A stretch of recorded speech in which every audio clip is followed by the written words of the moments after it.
na, na, na, na, na, na, na. Here I am. Rock you like a hurricane. Oh, wait. Did you just say hurricane? There's a storm front coming. Should I be worried? She's like the wind. A bad wind?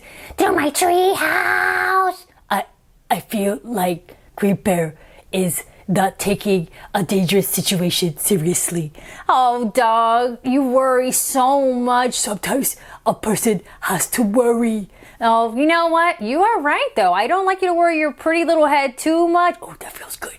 But I know that sometimes, especially when we're facing a storm. Oh, yeah. It's right there on the cover. There is definitely a storm coming. And sometimes we have to prepare. And, sometimes storms turn out to be okay. Yeah. But not always. Well, sometimes storms can be very destructive. And that's why it's so important to prepare. Yeah. And this story, Treehouse in a Storm, is by Rachelle Burk. She's a friend of ours. Oh, hi, Rachelle. Hi. Thank you for the book. Although it's making me nervous right now. It is making him a little bit nervous, but it's okay because this is actually based on Rachelle's real life experience. Oh, whoa! She went through a storm and there was a tree house and she lived to tell. Yes, she did. I can't wait. Can we start now? Yes, of course we can. I can't get that song out of my head now. Here I am, rock you like a hurricane, even though I'm still worried. I know, but it is a catchy song.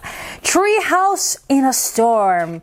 Let's see, Rachelle, what happened to that treehouse? Ooh, look at that. She dedicates it to survivors of natural disaster worldwide. That's right, because bad things happen, but the beautiful thing is rising up and being a survivor. Some people say Kenny was born in a tree. He climbed them as soon as he could walk. Hey, look at that. He's like a tree boy. When he was 9, he nailed scraps of wood to the trunk of a mossy oak that stood in the woods behind his house. Ooh, isn't that dreamy? Imagine having a beautiful forest behind your house and you can like have a tree be like your tree. You know what they're doing there? It looks like they're building a ladder. Look at that. And that's a sister. And it looks like they're building a ladder to make the tree house. His sister Allison helped him drag over old boards. There she goes, helping out. And soon they built their own fort where they ruled as queen and king. Yes, it is good to be the king and the queen of your own treehouse fortress. Oh, it's so bright. Let me do that so you can see it a little bit better. Sometimes it's a little too bright around here in California. They were sure it was higher than the tallest buildings in New Orleans, higher than the puffy summer clouds, even higher than the stars of the Milky Way. Look at that. Whoa! So high that it looks like they're on the back of a flying dragon. That is what you call a flight of fancy. It was safe from invasion by grown-ups because the steps up the trunk were too narrow for grown-up feet. Haha, clever thinking, children. Let's see. But we'll have to protect it from monsters, Kenny warned his sister. Monsters? Allison shuddered. They took turns with binoculars to guard against a monstrous attack. They spent the muggy summer day amidst the breezy leaves to escape the heat. That's right, because in a forest, it's actually cool when you go inside because of the leaves and they protect from the sun and it's very cool at the base. Well, they sipped lemonade, they smacked mosquitoes, and told stories. Mom made that lemonade. Then Mama would call, "Time for lunch," speaking of Mom. But even peanut butter and sliced banana sandwiches couldn't lure them down. Really? That sounds delicious, Mom. I'll have one if they won't. Ah, but see, Mama, she's clever. She put the sandwiches in bunches of juicy grapes. Ooh, I wonder if they're green. Those are my favorite. Into a basket between the gnarly tree roots. Gnarly. Kenny and Allison hauled the basket up by a rope. Look at that. It's like delivery, not DiGiorno. Their kingdom was peaceful until... one dark September day. That's when the monster attacked. Her name was Betsy. That does not sound like a monster's name, but there you go. Keep your pets indoors, warned the TV newscaster. Evacuate, said the radio announcer. Oh, there's a hurricane a-coming. And remember they mentioned New Orleans? They're living in New Orleans, and New Orleans gets stormed. I'm going to try to lower the window a little bit. Yeah, there we go. I usually do this beforehand, but wow, it just got so bright and sunny. And this way you could really see it really well. Betsy was a hurricane, and she was meaner than an ogre. Meaner than Shrek? Yep. How can a storm be so bad? Allison asked Kenny. Mama always said that rain and thunder can't hurt us. A hurricane isn't a regular storm, he told her. It's like a storm having a terrible tantrum. That, Kenny, is an excellent analogy. It's exactly what it's like. It's a really angry tantrum storm. Mama brought the flower pots and lawn furniture indoors. That's what you do during a hurricane. You start preparing things that could go flying in the wind. You bring it indoors. So, of course, flower pots, those could go flying off. Lawn furniture, it's pretty light. Those can go flying off. So that gets put indoors. Dad boarded up the windows. See right there? Knock, knock, knock. He's like boarding the windows up with boards. So then that protects them from breaking if the fierce winds come and throw something like a rock or a stick, or maybe somebody else left the flower pot out and it just goes flying through the air. That way it won't smash through the window, so they're protected. Kenny grabbed his tools and scrambled up the old oak tree. He pounded extra nails into creaky wobbly boards until the treehouse was secure. Then he raced back inside. So he was securing the treehouse while Mom and Dad were securing the house. Smart thinking, kid. So, hurricane preparedness, it's for everyone. Soon the winds picked up. You could tell. Look at that picture. Everything is practically sideways, like leaned over. It shook the walls and rattled the windows. The family quickly packed an overnight bag. Where are they going? They drove to a shelter in the city where there were cots, warm blankets, and food. Why did they leave your house, you're wondering? Well, sometimes it feels safer to go to a shelter. It's a stronger structure, and they have generators so that if the lights go out at the house, usually these shelters have generators so that you have electricity, which means you have communication. You can see TV and know what's happening. You can have air conditioning so you're not overheating. Well, this one in particular, this shelter was a sturdy brick building where people would be safe until Hurricane Betsy got over her tantrum, Betsy, and blew away.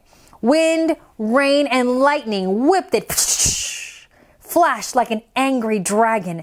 Hours seemed like days. Strangers talked, played cards, and prayed through the stormy night. It was a dark and stormy night. The next day, the air grew calm and blue skies appeared. That means the storm has passed. Kenny pressed his nose against the window of the station wagon as they headed home. In silence, he gazed at the flooded streets and at trees that had been uprooted and tossed like bowling pins. See here, the shutters came off. A piece of the siding came off. Oh, it looks like they got a smashed window because they weren't covered. And this house was too weak to stand the forces of the wind. This one looks like a mess. And people are taking things out, salvaging, they call it, saving a few things that they could save from their houses. Trash is everywhere because everything just goes flying in a big windy storm like a hurricane. Well, Allison, she gasped as they drove past a wooden home that had blown down in the night. Just like in the Three Little Pigs, she said. And she was right, except the big bad wolf was named Betsy. Where will they go? Kenny asked. I don't know, Mama said, her voice cracking. But people pull together and help each other in times like these. That's true, Mama. And that's one of the beautiful things. When bad things happen, that people come together to make things better. When they turned onto their street, the family sighed with relief to find their homes and only lost a few window shutters and roof shingles. Then, Kenny thought about his tree house and bit his lip and just ran out and sloshed through the muddy woods to the oak tree. So house number 1 is okay. What about house number 2? What? That is ferocious. Look at what happened. A broken limb dangled in the breeze like a hangman's noose. Huge branches lay on the ground surrounded by mangled wood. All that remained of his fortress were the steps up the trunk to nothing.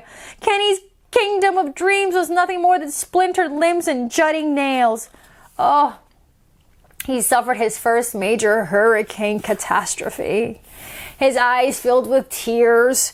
Mama came over and held him close. "It's okay, Kenny," she said. Or he said, "It's okay." Wiping his eyes, "We were lucky." He knelt down and plucked the fattest acorn from a fallen branch. He took it to his yard and buried it in the wet ground. "What are you doing, you two?" Allison helped him pat the soil. We'll be all grown up before the tree's big enough to climb." But Kenny put his arms around her shoulders and then said, "But when it is, we'll build a great tree house." Ah, he's rebuilding, but not just rebuilding for himself, for the future. Years passed, and the acorn grew into a strong, mossy oak in the middle of my grandparents' backyard. And Kenny, my father, grew too. Oh, so now Kenny's grown up. He has a kid. And at Kenny's parents' house, which is now this kid's grandparents' house, there's a big, beautiful tree. And together we built this tree house, higher than the church steeple in Jackson Square, higher than the rainbow after Hurricane Betsy, even higher than the glowing moon over the Mississippi River. During long summer days, my brother and I sit in our treehouse among swaying branches and curious wrens chirp chirp. We sip lemonade, smack mosquitoes, and tell stories. Doesn't that sound familiar? At lunchtime, Grandma sends up peanut butter and sliced banana sandwiches. That's right, she still got it. Dad and Aunt Allison, remember the brother and sister originally, they watch out for monsters. And sometimes Dad gazes across the yard in silence, as if he sees his old treehouse beyond the rooftops. It was a lot like this one, he says, except for one thing. I wonder what the one thing is. The steps of the trunk of this tree are wide enough for grown-up feet. Oh yeah, that's right. You knew he wasn't gonna get left out of this tree house. No, I mean, it wouldn't even exist unless he built that tree, basically. He planted the acorn when he was just a little kid to make it happen. The end. And here's a note from Rachelle. Hurricane Betsy hit New Orleans September 9th, 1965, and there were lives lost and devastation through much of the Gulf Coast. My family lived in a part of the city that had minimal damage, and we were able to go home the next day. Although my brother's playhouse was lost in the storm, we felt lucky that we were safe and our house was spared. But circle of life stuff, kid. Look at what happened here. In 2005, my childhood home was swept away by Hurricane Katrina in a tantrum even larger than Betsy. And there's Rachelle. Hey, Rachelle, thank you for sharing your amazing story with us. Wow. They survived, they rebuilt, and then a storm came back again. Oh, I wasn't expecting that. I thought that they were going to have a new tree house and then live happily ever after. Well, but if you think about it, those kids, the new ones, you know, the Kenny's kids, the new kids who built the new tree house, yeah, maybe they did just like their dad and oh, wait. Are you saying that maybe they planted an acorn so that they could grow a new tree and continue the tradition? That's exactly what I'm saying. What do you think? Wow, that would be truly amazing. Rock you like a hurricane. Ba-da, ba-ba-da, da, da. Oh man, that song is going to be in my head all day long. So I guess that the lesson here is that I should not worry because we can rebuild. Yes, exactly. Anything can be rebuilt. We just have to take care of one another because, we can't be rebuilt. Oh, no. As you always tell us, we are one of a kind. That's right. You are irreplaceable. I like it when you tell me that. Oh, because it's true. So we take care of each other, and then things like this, we can rebuild and keep making it better and stronger because what do I say? When bad things happen, we can make things better by coming together. Exactly. See you next time, kid, on KidTime StoryTime. And be safe and rebuild, but mostly be safe and take care of one another.